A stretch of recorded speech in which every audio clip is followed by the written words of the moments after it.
Oi, what the hell happened to Australia? Nah, seriously, you ever wake up, scroll your feed, see the latest bloody mess, and think, how did we end up in this dumpster fire? Well, I'll tell you how. Anthony Albanese. That's how. This bloke, who promised a better future, has served up the political equivalent of a Vegemite sandwich with mouldy bread. And we're all choking on it. Before we rip into the disaster Anthony Albanese's cooked up, from wrecking your paycheck to handing the country over on a silver platter, smash that like button like you're smashing a rigged election ballot.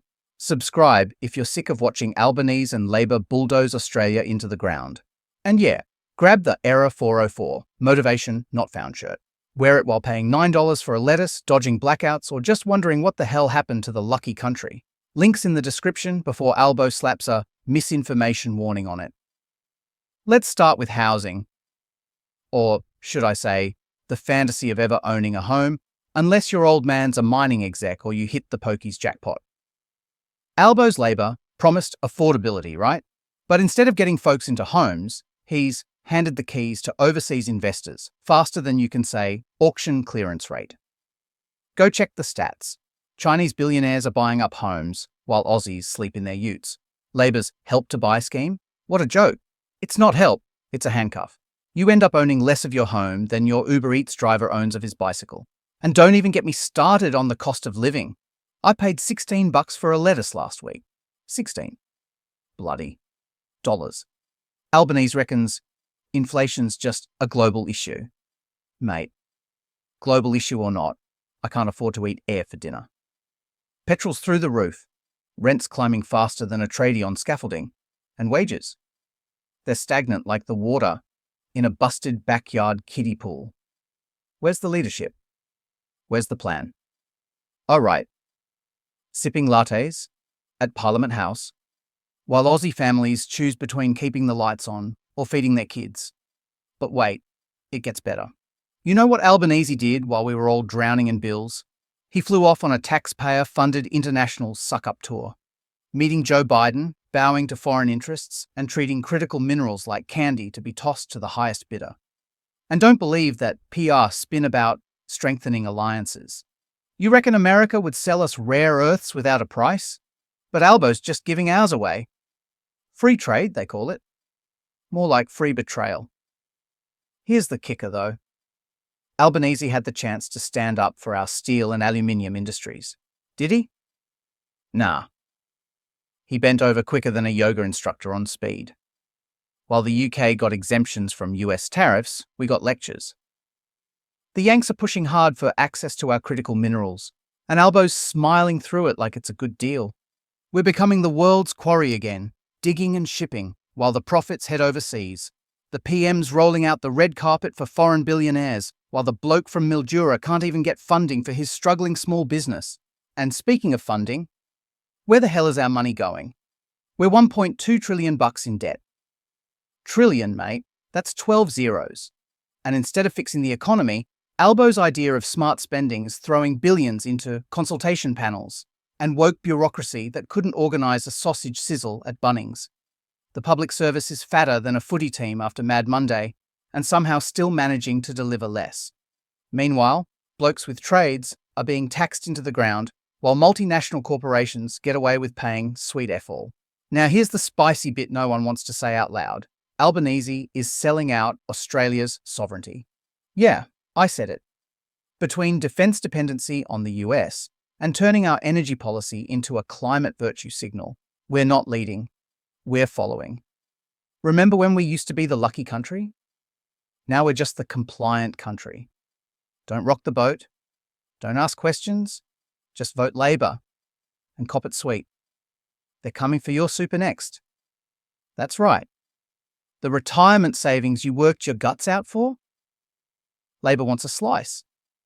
And they'll do it by taxing unrealised gains. Which, by the way, isn't even real money. It's paper value. They're taxing dreams now.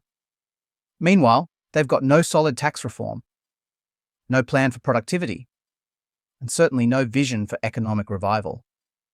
It's like watching a roux trying to drive a ute. Chaos and destruction all the way through. And let's not forget the defense debacle. Albanese cancelled vital defense projects, things like fighter jets and howitzers, in the name of strategic clarity. You know what that means? It means we're now relying on nuclear submarines that won't even arrive for another 2 decades. What happens if conflict breaks out next week? We've got no ammo, no drones, and no clue. The bloke wouldn't even visit Washington till it was politically convenient. Meanwhile, China's arming up, and our northern bases are sitting ducks. It's like this government has a death wish. Not for itself, but for the rest of us. And every time someone calls them out, they scream racism, sexism, or you're just anti-progress. Nah, mate, we're anti-BS. We're sick of being told it's raining while they're pissing down our backs. Albanese's leadership has been all smoke and no snag, heaps of sizzle, no meat. Don't even think this is just political theatre. This affects you, the young bloke who can't get into the housing market, the single mum paying $700 a week in rent, the retiree watching their super vanish like the bloody barrier reef, the uni grad working 3 casual jobs with no benefits and less future than a Windows 95 PC. We're being robbed, not with a knife, but with a smile and a policy paper. And what does Albanese do when challenged? He dodges, deflects, and disappears. You ask him a straight question and get a rehearsed slogan. He's got more spin than a washing machine and less substance than a TikTok influencer on Red Bull. Remember the promise of transparency? Go ahead.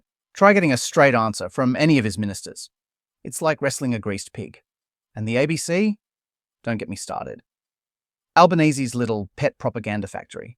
They roll out puff pieces on how tough he's had it, while ignoring the fact that real Aussies are queuing at Centrelink or sweating in food bank lines. The media's too busy worshipping Albo's humble roots, while ignoring the reality he's forgotten where he came from. The bloke's got more photo ops than plans, visiting flood zones with rolled-up sleeves, then forgetting the communities as soon as the cameras turn off. Mate, we're in a crisis. And while the country burns, figuratively and literally, Anthony Albanese is too busy planning climate change speeches and schmoozing at global conferences. Meanwhile, tradies are leaving their tools in the shed because fuel's too dear to drive to the site. Parents are skipping meals so their kids can eat. And kids? They're too bloody anxious about the future to even focus in school. And this ain't just bad luck. This is deliberate incompetence. Albanese built a cabinet around ideology, not skill. Half of them couldn't run a raffle, let alone a country. Every decision they make is soaked in virtue signalling. Diversity targets, consultation circles, and gender-neutral policies for a nation that just wants a livable damn life. And the biggest slap in the face? Albanese tells us to be patient. That change takes time. Well, mate, while you're busy transitioning, people are breaking. You're turning battlers into beggars and calling it progress. And every week you sit in your taxpayer-funded bubble, another Aussie packs up and leaves. To New Zealand, to the UK, anywhere but here. But maybe that's the plan, eh? Hollow out the middle class. Centralise control. Blame the boomers and sell the dream to the global elite. If that doesn't scream betrayal, I don't know what does. And if you think this is just angry rambling, ask yourself this. Are you better off now than you were 2 years ago? If the answer's no, then you know where to point the finger. Anthony bloody Albanese. And don't let anyone gaslight you into thinking you're the problem for noticing. The economy is tanking, your rent's gone mental, wages are stuck in 2010, and the politicians in charge are acting like it's all fine. The only thing thriving under Albanese is government overreach and bureaucratic nonsense. It's not just incompetence anymore. It's an insult. And if you dare speak up, watch them come for you. Call you radical, misinformed, dangerous. But what's really dangerous is silence. What's dangerous is trusting a bloke like Anthony Albanese to lead when he can't even answer basic questions without consulting his PR team. He's the PM who promised hope and delivered havoc. And no, this ain't about politics. It's about survival. It's about the country you grew up loving, turning into something you barely recognize. And the worst part, the mob in charge don't care. They're not out here in the mud with the rest of us. They're sipping Chardonnay in climate-controlled offices while lecturing us on equity and inclusion. So, what's next? More taxes? More broken promises? More distractions? Maybe next week they'll ban meat pies for climate reasons or announce a ministry of vibes to replace real economic policy, because that's how insane it's become under Anthony Albanese. The bloke who took a golden opportunity and turned it into a nightmare with a red logo. Right or legend? Let's not muck around. If you thought the first half was a slap in the face, buckle up, because this next bit's going to feel like a full-blown roundhouse kick to the national spine. We're diving headfirst into the parts of Anthony Albanese's government the media won't touch with a 10-foot pole. And mate, it's grim. Let's talk education. Remember when schools used to teach actual skills? Reading, writing, basic maths? Now they're glorified daycare centers stuffed with ideological indoctrination. Under Albanese, our classrooms have turned into battlegrounds for every fringe agenda under the sun. Instead of empowering kids with practical knowledge, they're being spoon-fed activist garbage that's got more buzzwords than a corporate LinkedIn profile. Critical race theory? Tick. Gender identity lessons for 6-year-olds? Tick. National pride? Nah, forget it. Apparently loving your country is problematic now. Cheers, Albo. And the real kick in the guts? The teachers. Most of them are good people trying to do their job. But they're underpaid, overwhelmed, and drowning in red tape. Why?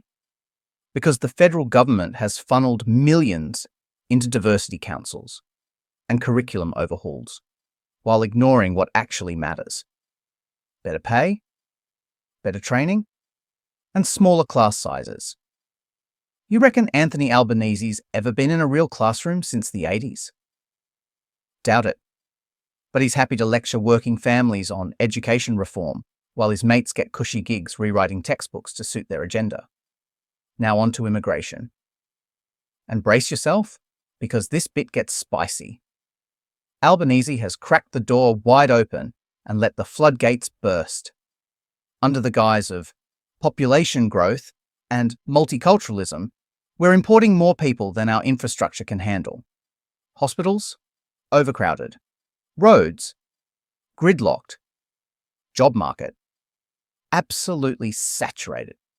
You can't swing a cat in Sydney without hitting someone who's just landed, and already being handed more support than a third-generation Aussie who's fallen on hard times.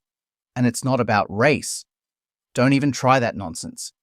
This is about capacity. This is about planning. But Albo's got none of it. He wants the votes, he wants the global praise, and he's willing to sacrifice housing, transport, health, and social cohesion to get it.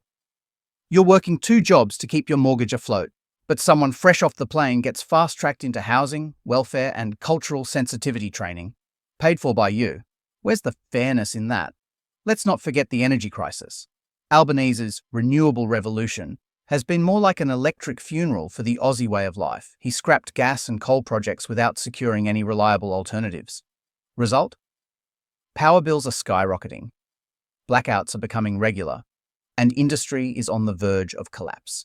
Manufacturing plants shutting down, regional businesses folding, and families freezing in winter because they can't afford to heat their homes.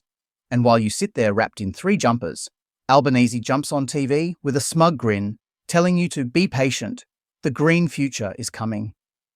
Mate, we don't need a future powered by unicorn farts and wishful thinking.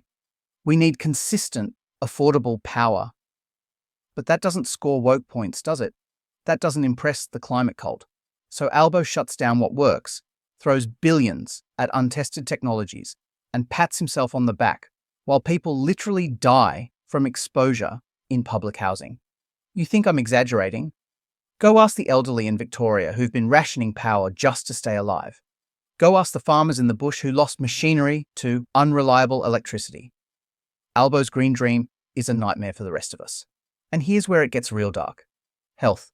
Mate, this country once had one of the best public health systems in the world. Now, under Anthony Albanese, it's a bureaucratic swamp where nothing works unless you've got private cover or political clout. Try booking a specialist. Go on, I dare you. Waiting lists longer than the line at Centrelink.